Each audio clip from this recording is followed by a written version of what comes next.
Hi, everyone. Today you're going to hear from some amazing leaders who are standing with our movement and have been standing with our movement for a long time. Before I go to them, I just wanted to share some updates about last night.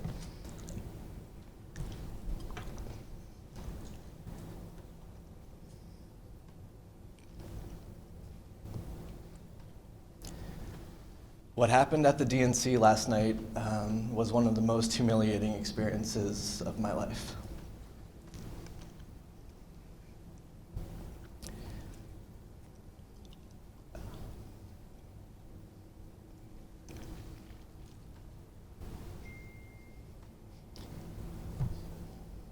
Around 7 p.m.,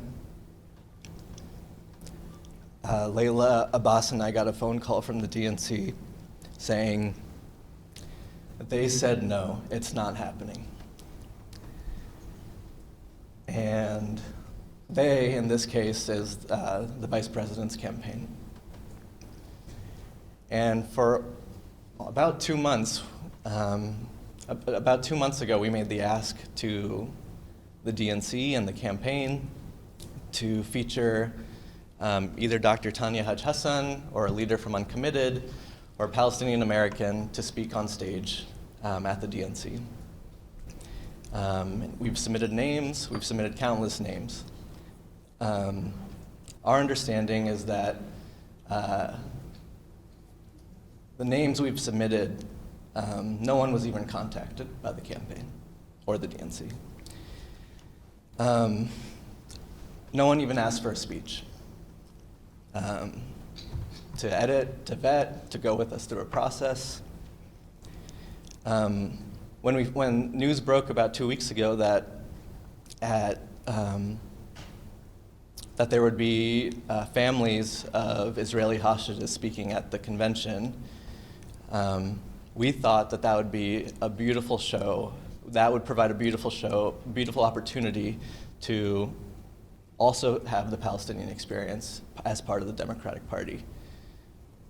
The Uncommitted movement fully supports the Israeli hostage families being able to speak at the convention, but to do so at the exclusion of the Palestinian-American experience or the Palestinian experience feels like it doesn't live up to the family's values, to the party's values. The platform of the party says that our Democratic Party believes that Israelis and Palestinians are equal. What happened last night is not in line with the values of the party. The ask was very simple. The ask was, we want a few minutes from a Palestinian American speak from the stage about what it's like to be Palestinian.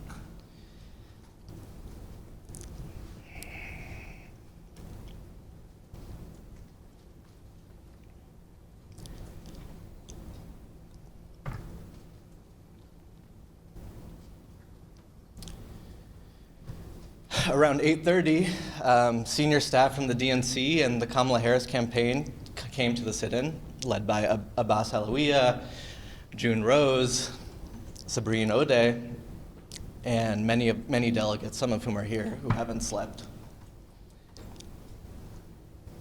Every 30 minutes between the hours of 8:30 and 3 a.m., the DNC made various offers to us to end the sit-in.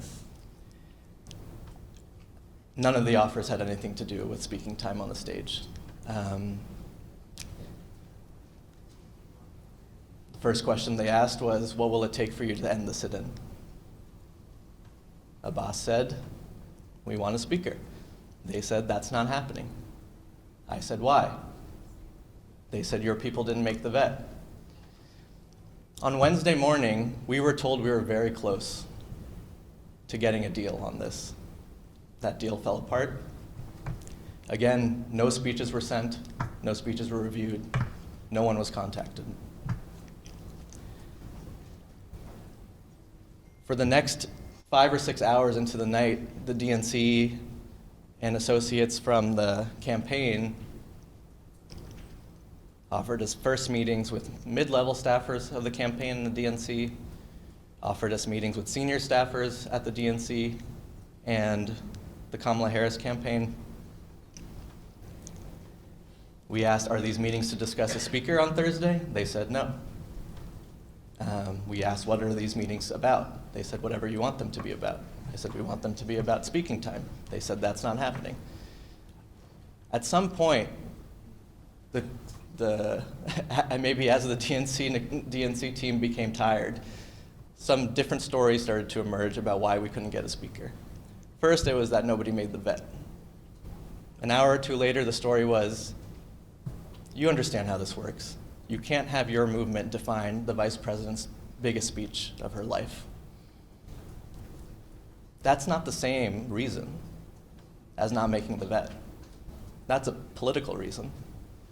But we've asked for this for about 2 months. We've submitted names. Our understanding is senators and members of Congress have submitted names. Iman Jodeh, Colorado State Representative, Illinois State Representative Abdel Nasser Rashid, Georgia State Representative Ruah Rahman, Virginia Delegate Sam Rasool, Hala Hijazi. Those elected officials have also submitted names of family members of Americans who've lost family in Gaza. Members of Congress have submitted names in addition to those names.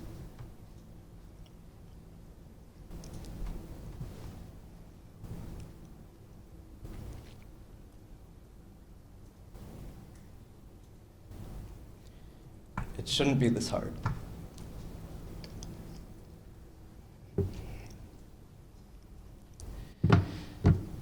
The intention of the uncommitted delegates and the movement were not to disrupt the convention. We have played along this process. This movement introduced the ceasefire resolution in October.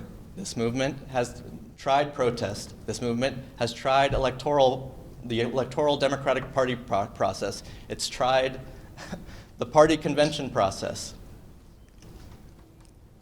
Abbas is someone who has won, with Cori Bush, the eviction moratorium.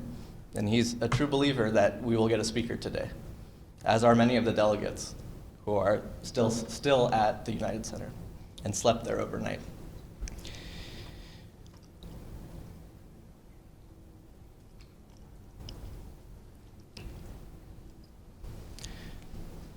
For the Palestinian delegates who are part of Uncommitted or Harris delegates, or just for Palestinian Democrats who were at the sit-in last night,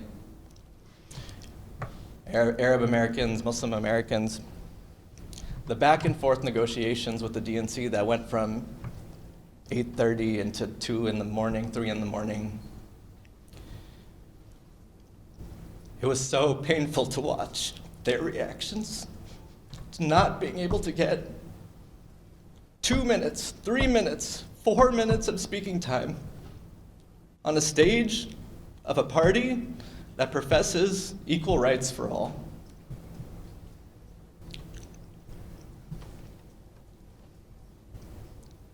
We came here with the intention of mobilizing our communities for Vice President Harris to defeat Donald Trump. Our ask last night wasn't even about an arms embargo. It wasn't about a policy ask. It was just about to include Palestinian Americans as part of this party, just like any other community.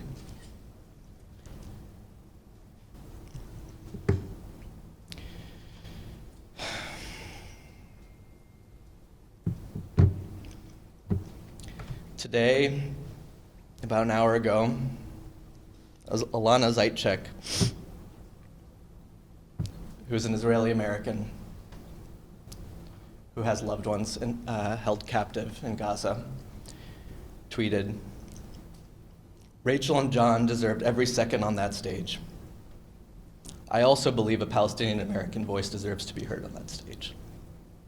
I'd love to hear from Ruah Rahman, and I hope the DNC will give her the chance to be heard. About 10 minutes ago, the United Auto Workers, one of the largest unions in Michigan, tweeted, "If we want the war in Gaza to end, we can't put our heads in the sand or ignore the voices of the Palestinian Americans and the Democratic Party.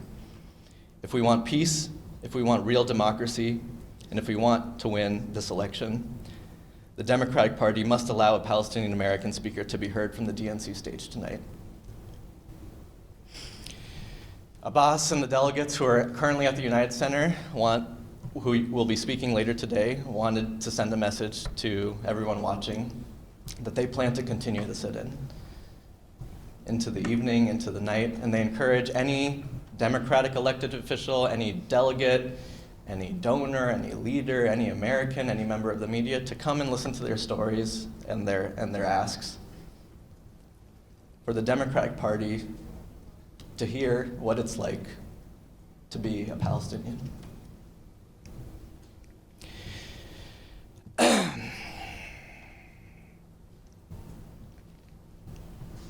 Today we're going to hear from uncommitted delegates, elected officials, doctors who are just recently returning from Gaza, Jewish leaders, Arab leaders, Palestinian leaders, progressive leaders, and then we'll take questions at the end. And now I'll introduce Layla Al-Abed, the founder of Uncommitted. Hello, my name is Layla Al-Abed. I'm the co-founder and co-director of the Uncommitted National Movement. We started this movement because we were Democrats that elected our current president in 2020. And we started this movement because we wanted to send a message to President Biden that in order for our party to have a fighting chance in November, that he needed to stop the bombs falling on people we loved, falling on our community members and our neighbors and our loved ones and people that looked like us and shared our names. So we could have a fighting chance, not just because it was the moral and right thing to do, so we could have that fighting chance to combat fascism and authoritarianism. Because our communities know firsthand what a Trump presidency means.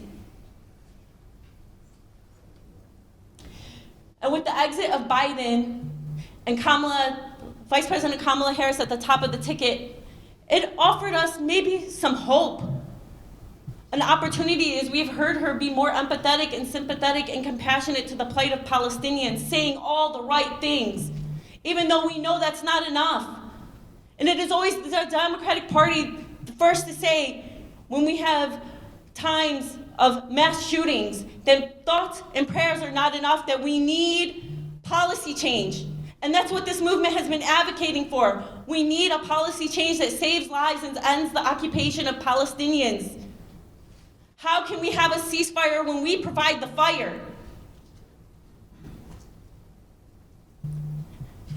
I did this work because I was raised on the democratic values from my father, an immigrant from Palestine that came here, became a UAW member, and instilled all those democratic values he learned and was taught into all of us children, all of his children. And so it's not a coincidence that I do this work, because my dad taught me that the Democratic Party provided me and my community a voice at the table. And what has happened here at the Democratic National Convention undid all of that. I was just told that I don't have a voice here in this party, and signaled to voters who deeply care about this issue, the almost 800,000 uncommitted voters who otherwise probably would have stayed at home. In Michigan alone, we turned out 43% of unlikely and first-time voters that would have stayed home during the presidential primary and got them to vote on a Democratic ballot. Those are Democrats. Our uncommitted delegates are Democrats. And the fact that even as we submitted a handful of Palestinian-American electeds within the Democratic Party, and yet from your own party you chose that those Palestinian-American voices within the Democratic Party were still not good enough. It has signaled to me that not only will our voices not be heard as we played the part of good Democrats, is that it is unlikely that we will actually shift anything to get us to the point where we can stop using our tax dollars to embolden a fascist and a far-right government as they drop thousands of bombs on innocent men, women, and children. You have signaled to anti-war voters that this is not their party.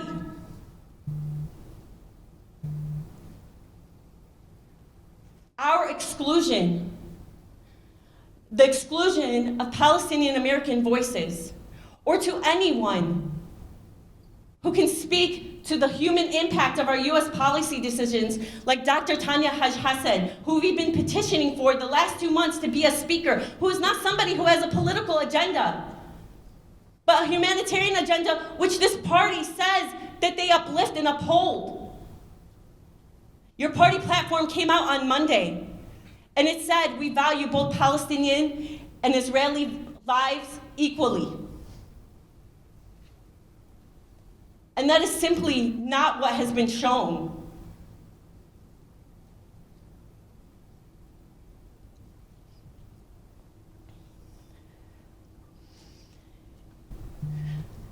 This has been an embarrassment for those of us who have had faith in the Democratic Party, that we still had voices here. My brothers and sisters who've been part of this movement, who are delegates within the Democratic Party, are still sitting outside United Center. This is not just about a speaker. This is about signaling to all of us that what is happening to the thousands of Palestinians and the thousands of Palestinians that are enduring assault with our tax dollars and enduring displacement by a far-right government is okay, that we support that. That what happened to Wadia El-Fiyumi here in Illinois, the 6-year-old boy who was stabbed to death, was okay. That what happened to the 3 men in Vermont who were wearing keffiyehs and Palestinian were shot at, one who's going to be paralyzed for the rest of his life, that this party says it's okay what happened to them. That the violence that Palestinian Americans, Arab Americans, and Muslim Americans endure in this country is okay. We support it. And what is happening to the thousands of Palestinians is okay and justified. That is what has been signaled. It is not just about a speaker. It is about a policy change that has just been signaled. That's very unlikely. The very bare minimum of having a speaker is not going to happen. How can we expect policy shifts?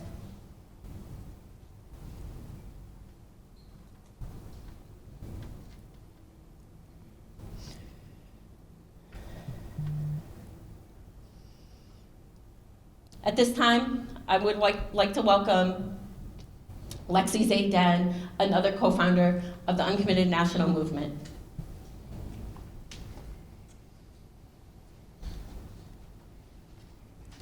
Good morning. My name is Lexi, and as Layla shared, I'm one of the other co-founders of the Uncommitted Movement and also co-chair of the National Movement. And I'm gonna start by saying, similar to Layla, I'm a first-generation American. And in fact, I've watched my father for most of his career dedicate his time and his energy serving the American government. And just yesterday, the decision made by the DNC, by the Democratic Party, showcased that my father's commitment to this country, who came here because he believed in the American dream, means nothing to them. Our parents came here because they wanted to pursue better, and I believe as an American, I have the right to demand better for this country when I see the country's policies failing. And right now, it's failing.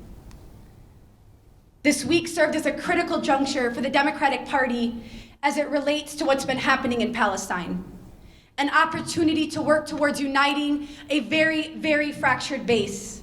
Yet today, we find ourselves grappling with the reality that the party that's supposed to champion justice, the party that's supposed to be champion equity, is the same party that chose suppression and exclusion last night by denying a Palestinian-American speaker.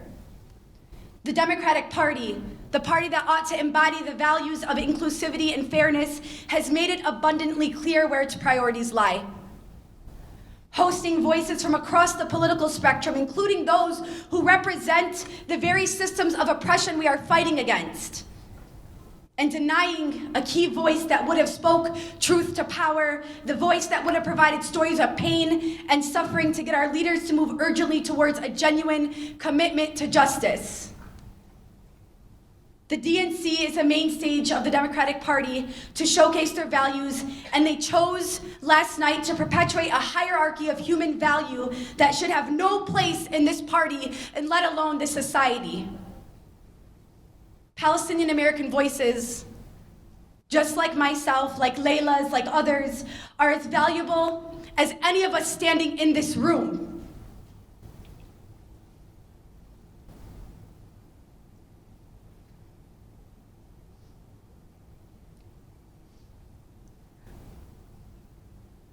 They're voices that have been denied their rightful place on the main stage. And it was a bare minimum ask that we, as uncommitted organizers, organized around, alongside our urgent and most pressing call for an arms embargo to just simply stop the bloodshed. When the DNC said we could have a panel on the sidelines, we remained in relationship to both be grateful for the historic moment, but reminded them that Palestinians are a people of dignity, that we deserve a place at the forefront of our national conversations. And instead, we are witnessing a continuation of the systemic silencing that has targeted Palestinians for far too long. As Layla shared, silencing that affirms what's happening to Palestinians is okay. Silencing that affirmed the stabbing of Wadia and the shooting of the 3 boys in Vermont is okay. Silencing that affirms our tax dollars funding the genocide of Palestinians is exactly what the Democratic Party wants their legacy to be. We reject it, and we're not alone. Just last week, tens and thousands of people across the country took to the streets in 36 states, over 90 actions, including major key swing states for this election, like Michigan, Wisconsin, and Georgia, and they stood with us, and they too said, "Not another bomb." Palestinians sharing stories of losing tens and thousands of family members, doctors sharing details of operating on Palestinian people who were direct victims of our failed US policy as it relates to US funding weapons to Israel to continue the occupation and killing of Palestinian people. Stories of missiles manufactured in our very own country dropping on babies and mothers and fathers. When the Democratic Party chose to deny a Palestinian the right to speak last night, they didn't just deny a Palestinian. They denied America and all of its people that stand with us. We demand that the Democratic Party reject this hierarchy of human value. We demand that Palestinian voices be given the platform that they deserve. We will not be placated by symbolic gestures. We will not accept a narrative that values one life over another. We said this before, the fight for Palestinian rights is inextricably connected to freedom for all people. The half measures we've been given, the empty rhetoric, it's over. We came here to ensure Palestinians had representation and to fight to save their lives being taken away by our tax dollars and our bombs. Our request to let a Palestinian-American speaker is necessary, and that it is also coming in good faith to save the soul of our party, the party that failed yesterday, denying a Palestinian to speak in the largest Palestinian community in America. But we will continue to call on the Biden-Harris administration to stop sending the bombs that are prolonging the bloodshed of my people. The stage in the United Center was denied last night, so we turned the world into our stage, and this is a reminder that we will fight because Palestinians deserve our fight. Palestinians deserve to speak. Palestinians deserve for their voices to be uplifted. I don't want to go for another 10 months scrolling my Instagram feed to see baby after baby blown to bits and murdered.